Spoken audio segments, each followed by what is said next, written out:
And now MacPherson is laying in the crease, and he's not moving. Well, MacPherson hasn't moved his legs at all. Rebound loose. MacPherson went down. Oh boy.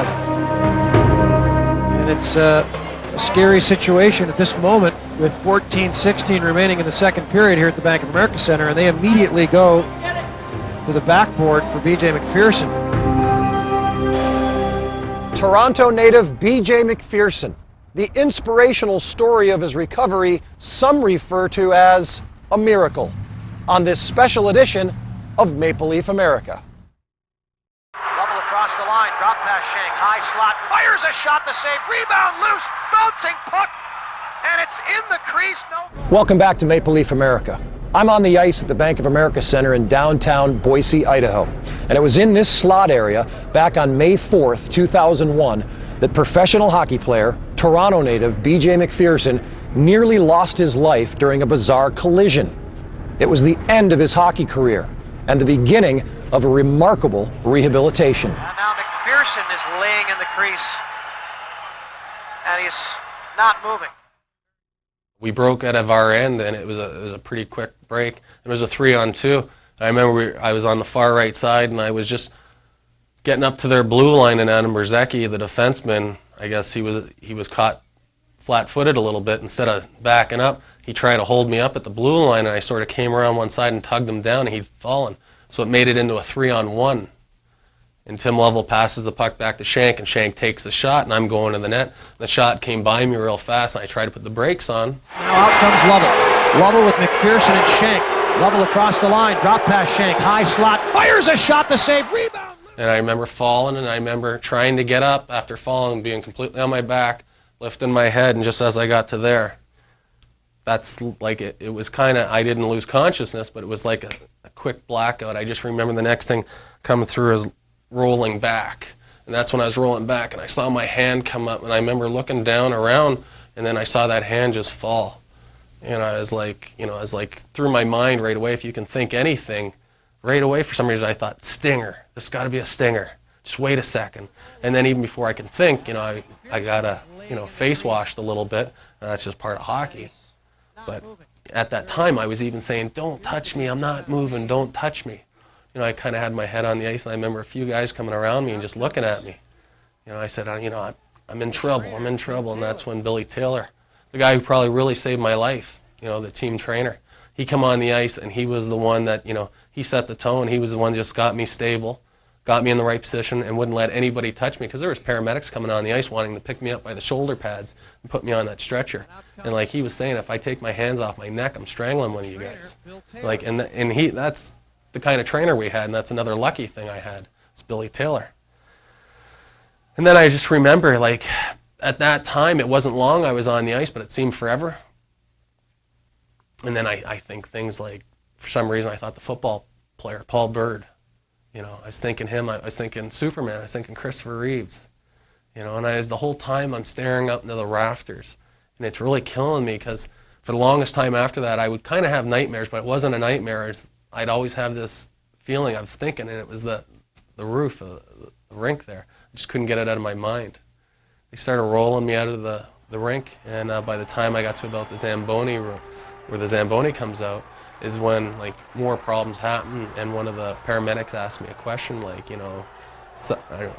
how's everything going, But whatever it was, I tried to mouth it because I couldn't speak. That's when they figured, his heart's not beating on its own, so they had to start giving me oxygen. That's when, I was thinking, geez, I'm not invincible. I'm having problems here. I got somebody keep me alive right now. And it's a scary situation at this moment. It was in the final, so I'm thinking he's trying to draw a penalty. Maybe he's lying there acting like he's hurt just to get the referee's attention, But the type of player he is, he's not that kind of guy to do that. So right away I'm kind of thinking maybe he is hurt. And, usually in hockey you get up, skate away, you think things are all right, or trainer comes out, help him off the ice and he's fine. But to see him lying there, then after a while he's just, look in his eyes, you could tell that something was wrong. And we never would have guessed. As bad as he was hurt, we never would have guessed it was that bad. And then just, after a while, the longer it took, the more serious it was going to be. And, And then to hear the result when we got in the locker room after the game was pretty much he's going to be paralyzed. We were pretty much in shock. I mean, it took the mood right out of the hockey game and out of the series, and just pretty much, scary for everybody around in the situation. Basically, just thinking, is this really worth it? A guy gets paralyzed and hit from behind. It was kind of a bonehead hit, I thought. From where I saw, and you just feel bad for the guy, and guy's life could have ended. And lots of things were going through my head.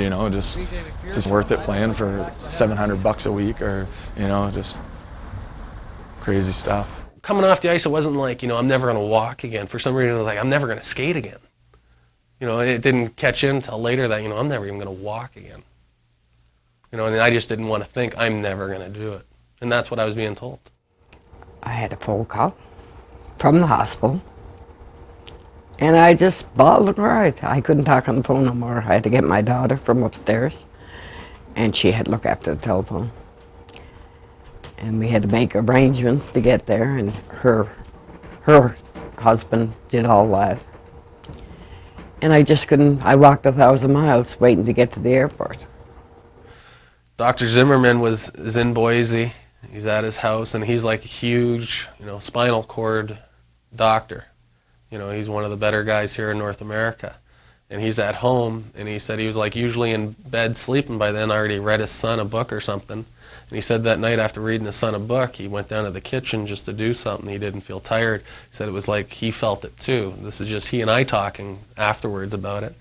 He said he got a call from somebody in the stands that night who was at the game who knew him. He said, look, somebody just went down with a neck injury, one of the hockey players from the other team. I'm just calling you to tell you he didn't have to leave his house. He wasn't on call or anything. He just took it upon himself to go to the hospital that night. You get in there, you get on the table. I got Martin St. Amour holding the phone to my face, right? Because, these people are flying around the room, wondering what to do, what are we going to do? And I phoned my girlfriend who was listening to the game and, didn't want to do it, but I just wanted to try and calm her down. Phoned my mom back in Toronto who was listening to the game on the internet, and, she's going hysterical. And the doctor, they pulled the phone because the doctor wants to talk to me. He goes, son, you're not looking too good right now. Things aren't positive. But we haven't even taken an x-ray, so don't worry. So, you always, x-ray's coming. I'll be fine. Take the x-ray, come back. We get the look right at me. He goes, it's worse than I thought. You got to get things out of your mind. You're never going to drive. And, at that time, it was just, but the surgery came out for the other doctor. The injury itself was, as you know, was a high-speed collision with another one of the hockey players, probably his knee. And what it did is, as BJ was starting to fall backwards, the knee hit the back of his head and it basically dislocated his spine. The overwhelming injury is what occurs to the spinal cord itself, which, as you can see, if the bones normally line up and there's a dislocation and forward motion of the bone, what it would do to the canal and to the spinal cord. And it instantaneously paralyzed him. When they brought the stretcher out and he wasn't moving, you kind of think, oh, they're taking precautions, but I think you see the look in his eye, you knew something was wrong. You knew he couldn't feel. And that's when we all kind of knew something was wrong. And then even after we won that game, I think we beat him 4-3 or 5-3, we all went out for supper, and one of the servers there at supper said, what's wrong, did you guys lose? Because everybody was just stone cold. Everyone was speechless. We had won the game, we had got back in the series, tied it up at 2, but nobody really knew what to say. Nobody was talking. It wasn't a cheerful atmosphere at all.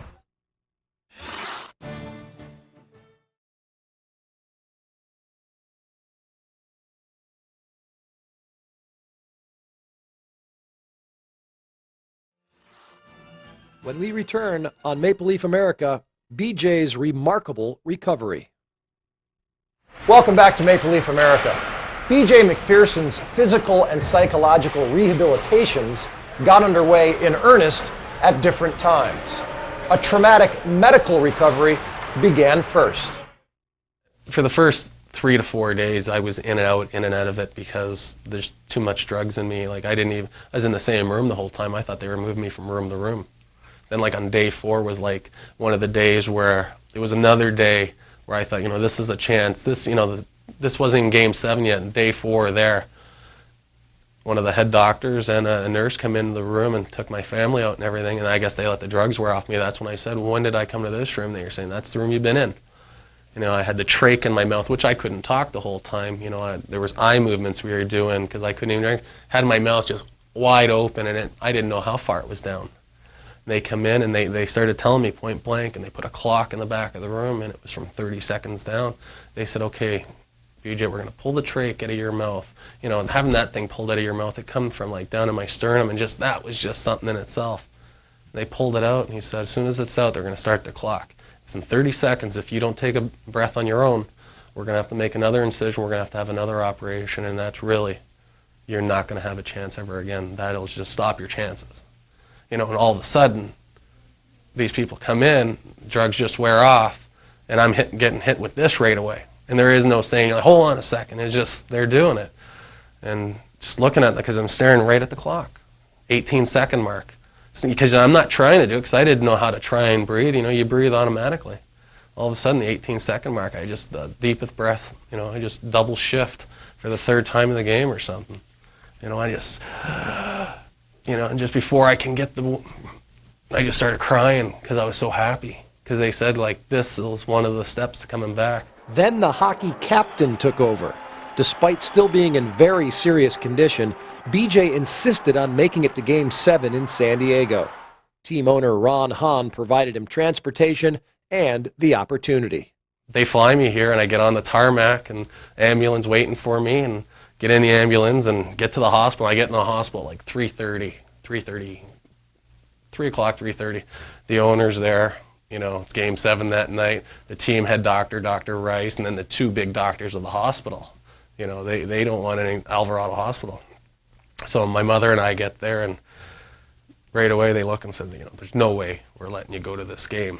You know, and my emotions at that time, I'm telling you, every minute went like this.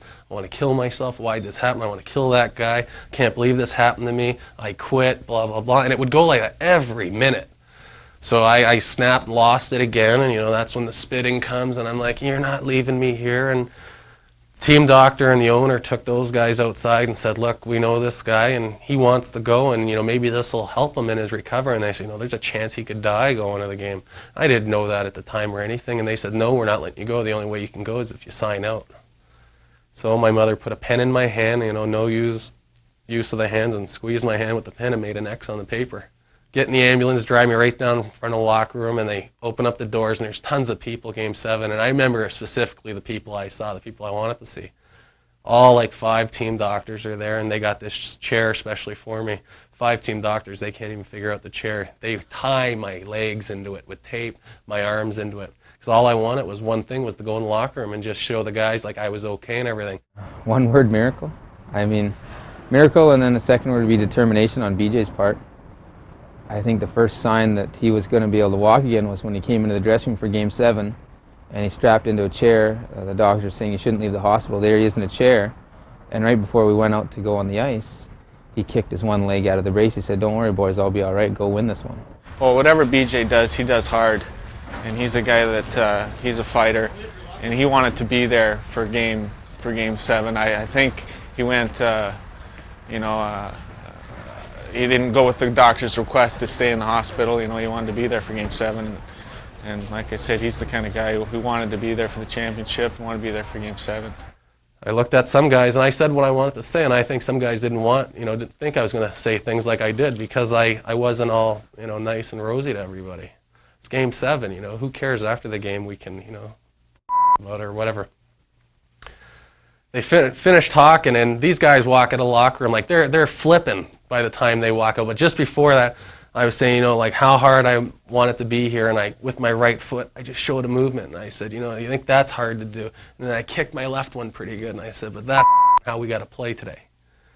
And these guys, they jump up, and they didn't even think I got a broken neck. I got a few guys hitting me in the head, you know, wanting to touch you. That's how they flew out of this room. The Gulls won Game 7 and the West Coast League's Taylor Cup.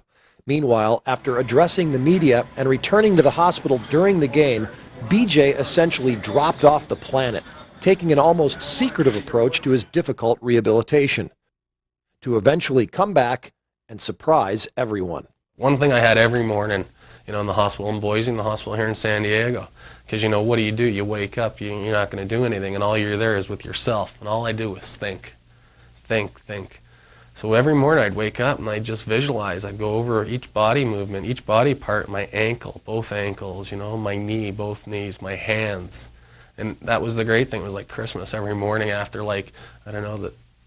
as days went on, it was like Christmas every morning because I'd wake up and I'd have some kind of movement somewhere. So I loved waking up in the mornings. But those nights going to sleep were tough, or in the middle of the night when you wake up and, you got an itchy nose. And that's when reality hits you again that night. You think you're having a good day and all of a sudden you get an itchy nose and no one's around. You got to start yelling for someone to come in and they're like, what's wrong? Can you itch my nose? When I got out of the hospital, when I was in a good mood or when I was in a bad mood at times, I wanted to watch the tape. And to where it got every morning before going to physiotherapy, I'd wake up and with breakfast. It was in the VCR and it was play. I watched it every day. And it was a lot of times for months there, it was something that I'd look at and I'd just use it. And then all of a sudden there was times there where, watching it was just making me mad or I couldn't use it anymore. It was just pissing me off. BJ's anger helped him recover. On the first anniversary of the injury, he was on the ice in San Diego. Last night at 9:27 marked the one-year anniversary of B.J. MacPherson's life-threatening hockey accident. I'm not surprised because BJ, if everybody that knows BJ on a personal basis, BJ's all out at everything that he does. He either doesn't do it or he does it all out. And so the way that he would work at rehab, he always worked very hard in practice, always worked very hard in the games. He always gave you whatever he had. So to have him recover the way he did, I don't think anybody's prayers get answered too often, otherwise we wouldn't have all the problems that we have today. But I think in BJ's case, just hard work and perseverance and a strong will. And I think he's, Irish and probably pretty stubborn. I wouldn't allow him to give up. I always told him just exactly how much he has improved, and he wasn't supposed to improve at all. And I didn't leave until he was able to sit and bring his food to his mouth and, do for himself. Actually, I left on my own accord because I was at the point if he was struggling to lift the glass or something, I just run to help him. So I knew it was time for me to go home because he wouldn't be able to do it if I was there. That was awful. His recovery is remarkable, and I relate that to a story of a woman who had essentially the same injury, who came in to our emergency room probably within a month. We treated her the same way, and her recovery has been not as profound as B.J. MacPherson's. And once again, this is a testimony to his work ethic. I'm very proud of him, and he showed some great leadership. So it's a really great guy.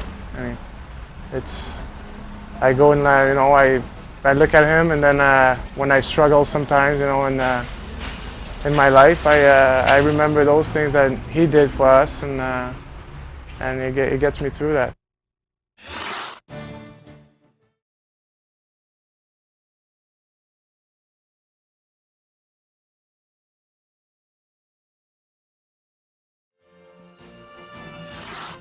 When we come back, BJ on ice. Welcome back to B.J. MacPherson's story. From near death to probable paralysis to this. B.J. taking a twirl. Yeah, I can skate, but no more professional hockey. Unless an insurance company wants to insure me. So you've thought about that too? I always think about it. I still think about it. Because I get to practice with the guys sometimes, and I'm just out there putting the pucks in the corners and stuff, but all of a sudden the coach says, we need a left winger here. I'm jumping up, he's get on the boards, and I'm all right, let me do this one. I just want to be in there, I miss being in the locker room. The dream was always the NHL. The dream went away for that, and I had to make the best of what I had.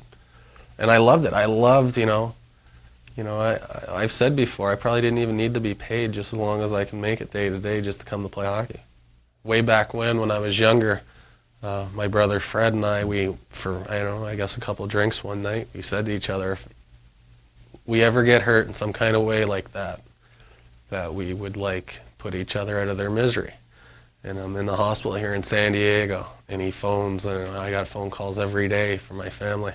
And he had somebody put the phone to my ear, and I'm talking for a second. He says, "Do you think you're getting better?" And I was like, "Yeah." They said things, I feel it. I'm going to get better. He goes, "All right, because you remember what we said. I was getting a plane ticket to come down there and put you out of your misery." And I was like, and I remembered that.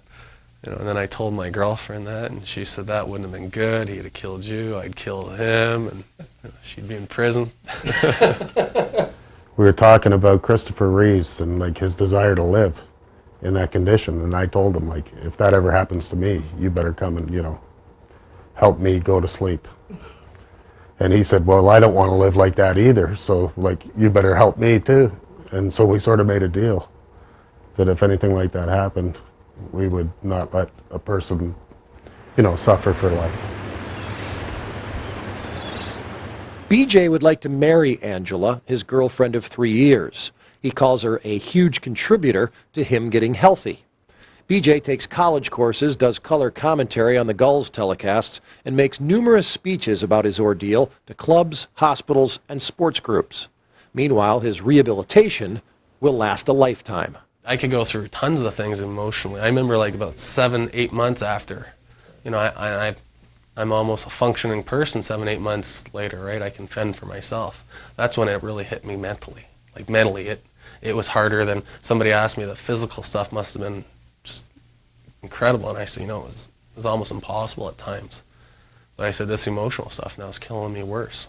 To think that, now I can move and walk around and people look at you and say, hey, you're doing great and stuff. And just know the problems I got myself. Just still internally and stuff, I go through lots of problems. But I'm happier than anybody because, I'm walking and doing things that I can take care of or some doctors could help me with. But just to think of what I used to do and to think of the future now, what am I going to do? More than likely, MacPherson will continue to motivate himself and others who experience trauma.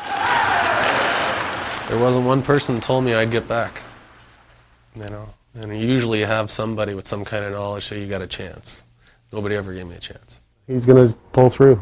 He came from a rough environment to be successful, and I believe he'll be successful again.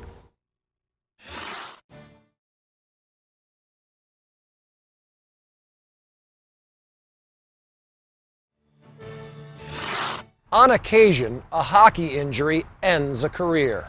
In this case, it almost ended B.J. MacPherson's life. But despite the horrific incident, MacPherson never stopped working, battling, or living. Thank you for joining us. We'll see you next week.